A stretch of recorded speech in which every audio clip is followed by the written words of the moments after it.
Good morning, Mount Olive Church, friends of Mount Olive Church. Happy Wednesday to you. Andrew Short here, filling in for Brother Ron today. Um, Ron's on vacation, I believe he told me. So be filling in for him. I'm going to share my screen here, and hopefully you got a chance to watch. Well, hopefully, first of all, you had a chance to be at church with us on Sunday and got to at least listen to Brother TJ's message, and then appreciate Brother Drew filling in for him on Monday and Brother Jody's devotion yesterday. Hopefully, you've had a chance to watch, listen to all those.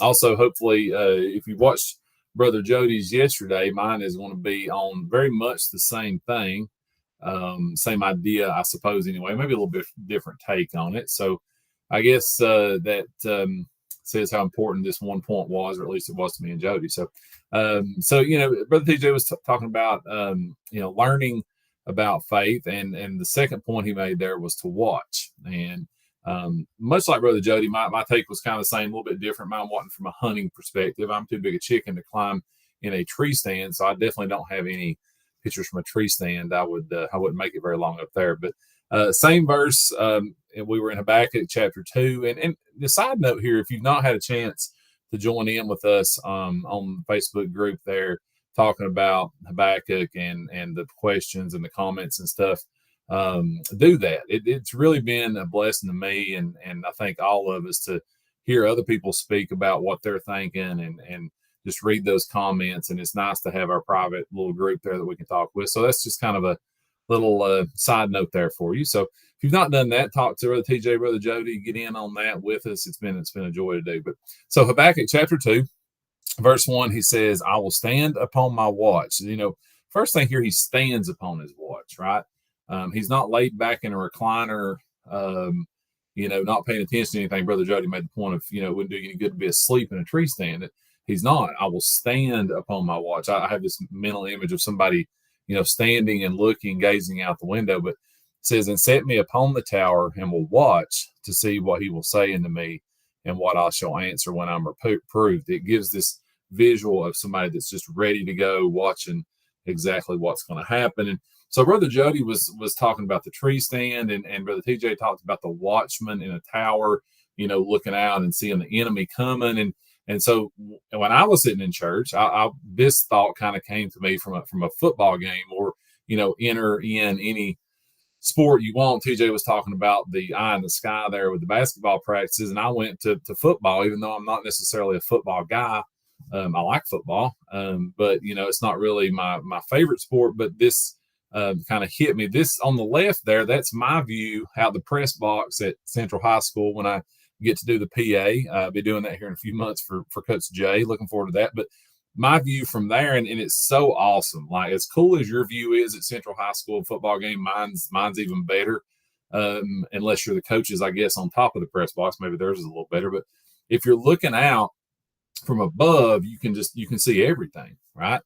You're above all the clutter that would get in the way of what you really need to see. When I'm looking out this window, I can basically, unless Coach Dameron, standing up right in front of me, I can see everything, that I need to see there. I'm above it, right? Whereas this is just kind of a random shot I found on the internet. This is not Central High School, but if you're on ground level there, if I'm standing behind the players down there, I can't see anything, right? All the clutter, all the mess, everything is getting in the way of my vision. And so that above view, like Brother Jody in the tree stand or the watchman in the tower, is better. So here, next verse is here, Jesus talking to the disciples, Matthew chapter 26. This is, of course, right toward the end of his time on this earth. He says in verse 40, and he cometh unto the disciples and finds them asleep. He had asked them to watch and pray with him, and they fall asleep. And said unto Peter, what, could you not watch with me even 1 hour?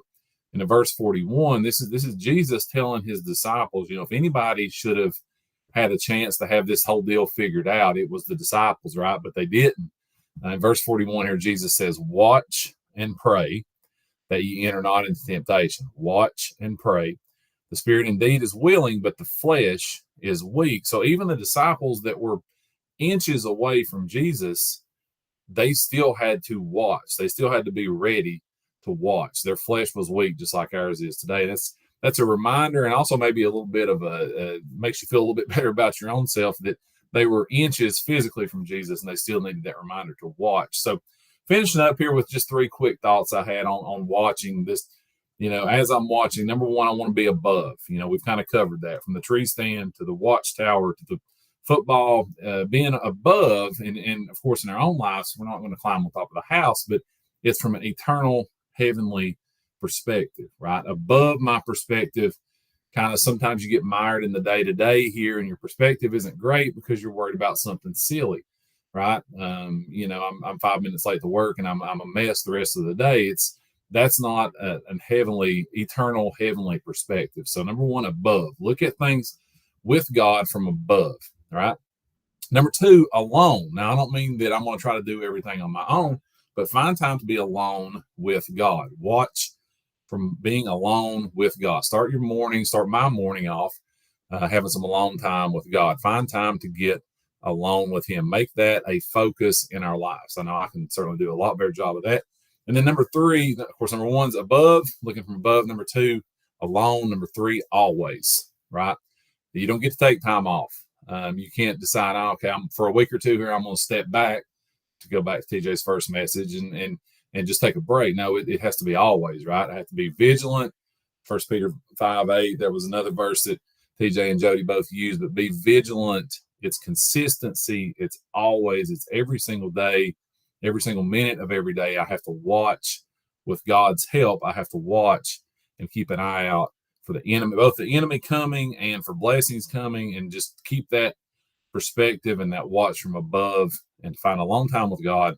And again, I have to always do that, right? It's that consistency of doing that every day. So hopefully you got something out of that, and see if I can stop my presenting here. There we go. And hopefully we will get to see you guys soon. Come to church and see us there on Wednesday. Again, join that Facebook group if that's something you would want to do. We would enjoy that. And hopefully we'll see you guys soon. Love you guys. Have a great rest of the week.